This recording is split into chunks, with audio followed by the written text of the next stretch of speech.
If real estate was easy, why does everybody not do it? We're going to talk about the 6 reasons people are not doing real estate, even though it is remarkably easy. And this conversation comes from Dion. So we're going to start with him this morning. Dion, we'll give you the chance. What's number 1 reason people are not doing it? This is what we get this a lot from the comments. It's not only if real estate is so easy, why doesn't everyone do it? It's what happens if everyone does it? Like somehow magically everyone's going to own a rental, but no one's going to be a renter. So what the world would implode. And it's a good thought theory to do for like a novel or something. Sure. But when you look at some of the stats of what is it? 60% of Americans can't handle $1,000 expense without going into debt. And 48% of Americans between 55 and 65 have zero saved for retirement. And some really scary stats out there that say a lot of people aren't really good with money. And a lot of people don't care. Like if they cared, they would take action or they would educate themselves, but most people don't. To the point where most of us have friends and family we can't even talk to about money. It's like, it's why I'm on YouTube. I need to find my tribe of people I can talk to without what do we call it? A translator and a referee sometimes. But I think one of the reasons people think it's easy is because investing in real estate can be simple. And they misassociate simple and easy together. Simple doesn't mean easy. Yeah, right? It's funny you brought that up. That was going to be my number one as well. Is sometimes it's vocabulary, and it is remarkably simple, and simple does equal easy, but there's more to it. So Matt, where do you go with this? What's your first of 6 reasons? So just to be sure, we're talking about 6 reasons that not everybody does it. Correct. Got it. So I'll read to you a note that I got this morning from a tenant. Here's one reason why people don't want to do this. Okay. I was shoveling to make sure that they and I'll paraphrase because we can't use some words that are in this. Understood. Thank you. So basically I was taking care of something that she thought was our responsibility. It's not our responsibility at all. I actually had to refer her to the lease. She said a maintenance person was here on the 15th. That door has been open since then. This is for a common area. And she said, we are left susceptible to pests, vagrants, theft, human predators, not to mention the cost of heat loss. This is highly unsettling, completely unacceptable. We pay to live in a place that's safe. Open doors is not safe. So that's a reason that I'm getting a message like that is why people wouldn't want to do this. And so my simple answer back to her was, it's a door for a common area. Sadly, you don't know our schedule. We had somebody there yesterday, and clearly they didn't close the door all the way. We'll make sure that we let them know in the future.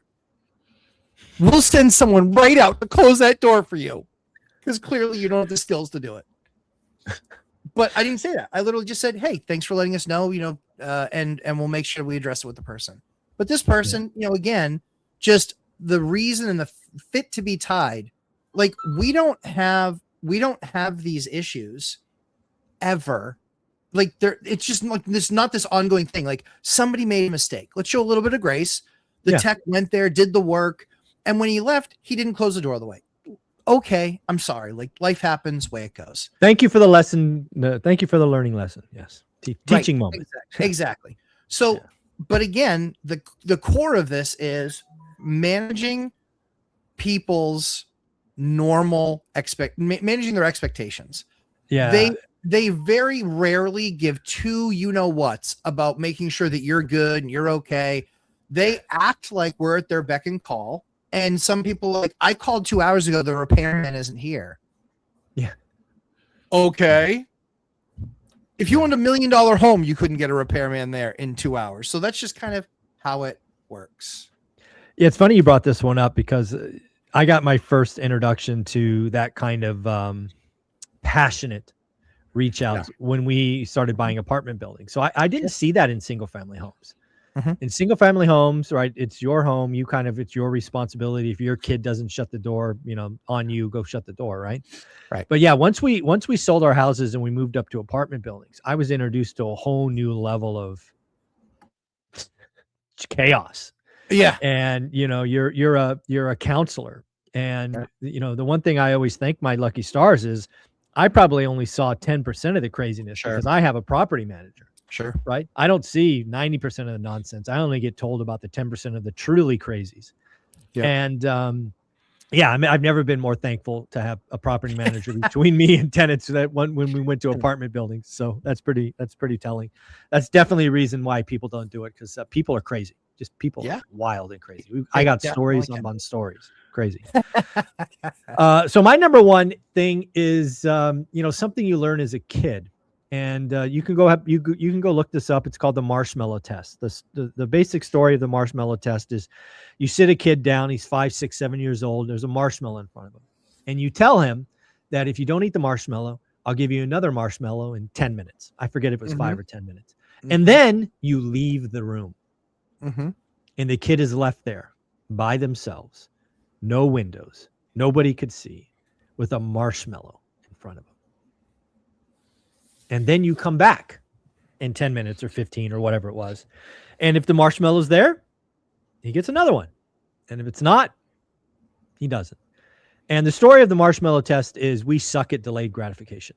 Agreed. And that is the number one reason, besides the definition of simple and easy, is people don't want to sign up for a year of pain. And if you're going to get wealthy, it's a decade. I mean, I go back to think about you, Matt, and you had the whole, your treat for like a decade was the Happy Meal at freaking McDonald's, right? Everybody looks at Matt and you're like, boy, he's got a great view, but nobody likes the climb. No, Dion, you're the lazy landlord, but dude, you decide to do this and you don't make a move for 2 freaking years. In 4 years, you made one move.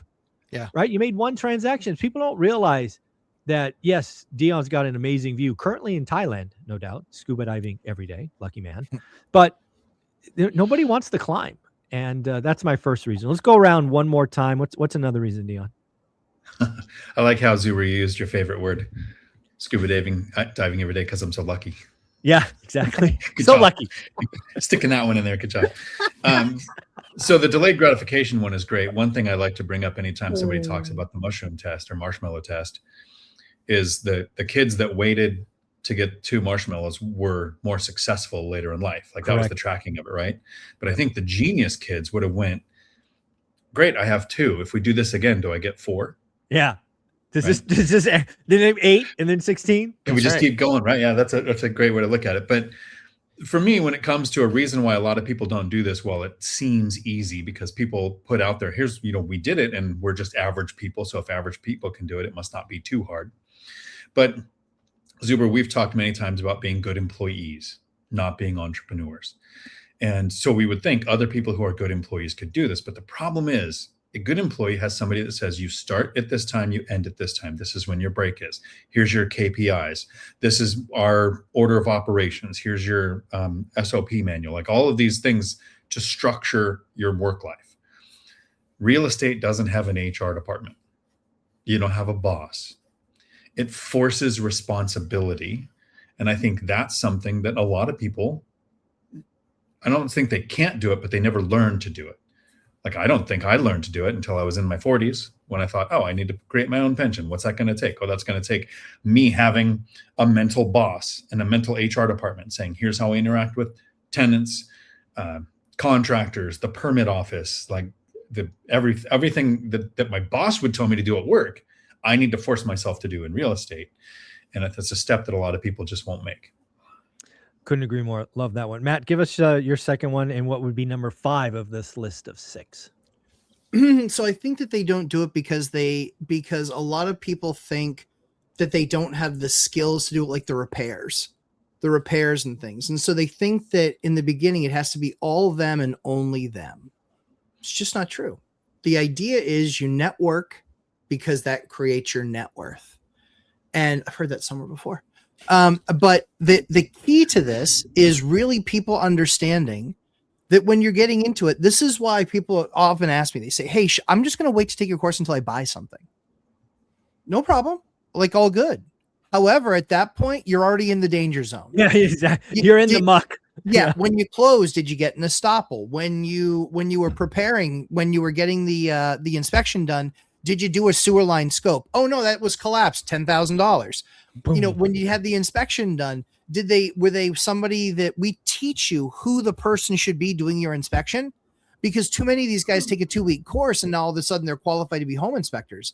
And then when you sign the contract with them, guess what? You basically sign off saying, it doesn't matter if there was asbestos, nuclear refuge, or anything else at this property, I can't hold you liable. Like, name the last home inspector that lost a multi-million-dollar lawsuit because they got sued by someone that they hired for an inspection. It just doesn't happen. So the reason I mention that is because when you look at your network, you need to learn how to build your network in the beginning, not at the end. Like, it took me way too long. This is a mistake I made. I looked at all the other people that were trying to buy the same assets I was trying to buy as competition. Yeah. That was stupid. Generally, like, some of them were certainly competition, but where they did a better job than me was creating their network of people where they could literally pick up the phone, and they didn't have one electrician, they had 3.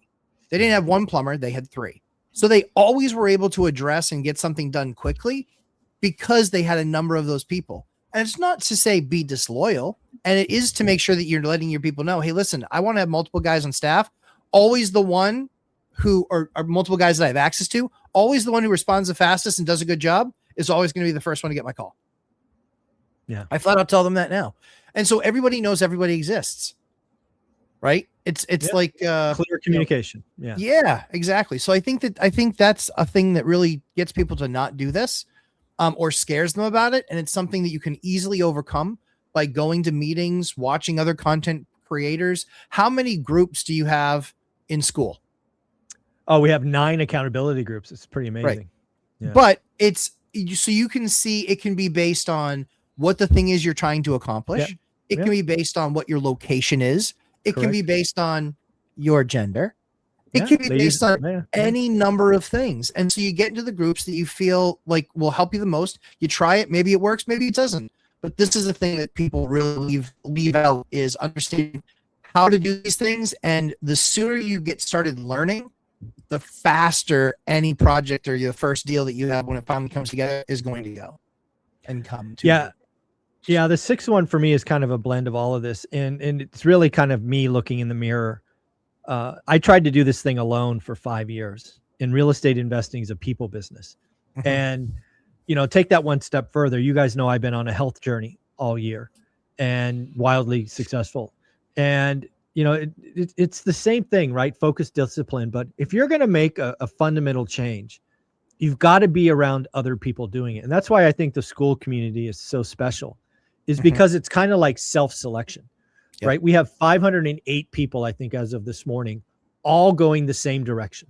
Now, they're not all at the same point. Some people have more than others. Some people have done this and others. And some are going faster or slower than others. But what you know with certainty is 508 people are going the same direction. That's right. And there's power in that. Not to mention 9 accountability groups, not to mention thousands of dollars in free education, not to mention something I'm doing this year. I don't even think you guys heard this. Maybe Dion heard it. I'm going to live stream our Vegas event only in school. Cool. Historically, I sold $99 tickets and made like 12 or 15 grand. I'm not doing it this year. I'm not selling $99 tickets. I want people in school. And you know how cool our community is? People reached out to me and said, Zuber, that's a mistake. Why is it a mistake? You're going to get a lot of people that join school, maybe 100 people, and they're only going to join for a month. And what I said is, yes, some people are going to do that. Sure. But it is my belief that 508 people, and maybe it's 608 people in February, going the same direction, we're going to show those people that there's more than $20 in value. Absolutely. That's the play. Absolutely. That's why I'm doing that. So that's going to be pretty cool. So get around the right people. If you want to get in shape, get around in shape people. You want to run faster, go around. You want to get rich, get around other rich people. And we provide the best platform if you want to build wealth as an everyday wealth builder. Guys, it's Christmas Eve. I appreciate you more than you know. I hope you have an amazing Christmas day. Dion, you've got Santa coming down in 9 minutes over there in Thailand. Where can people find you? They can find me right here on YouTube, Dion Talk Financial Freedom, where I do a live stream every Tuesday at 4 p.m. Pacific that lasts as long as the questions do. even when there's a 15-hour time difference, it'll still be at the same time. Good for you. And I'm here on YouTube reminding people that I think some people don't get into rentals not because it's hard, but because it's uncomfortable. And I think the purpose of our content is to help people get uncomfortable. Amen. Matt, same question. Well, guys, Merry Christmas to you. Always fun spending time with you guys, even on Christmas Eve. Where else would I be? Probably upstairs getting whacked by one of the kids. Yeah, exactly. Getting a bruise on the shin. Or ridden like a pony. But 9 p.m. Eastern time on Thursdays is when we usually do my live stream. Dion's going to try and do it this weekend just because I want to spend Christmas with my real family. Yeah. It's going to be an amazing wrap to this year and a fantastic 2026 because we are the ones who make how good our year is. It's nothing else. We could see awful stuff next year, and it's going to be up to us to make it a great year. Folks, at the end of the day, that is a wrap for 2025. Three Amigos. Can't wait to see what we accomplish in 2026. See you all in Vegas. Later.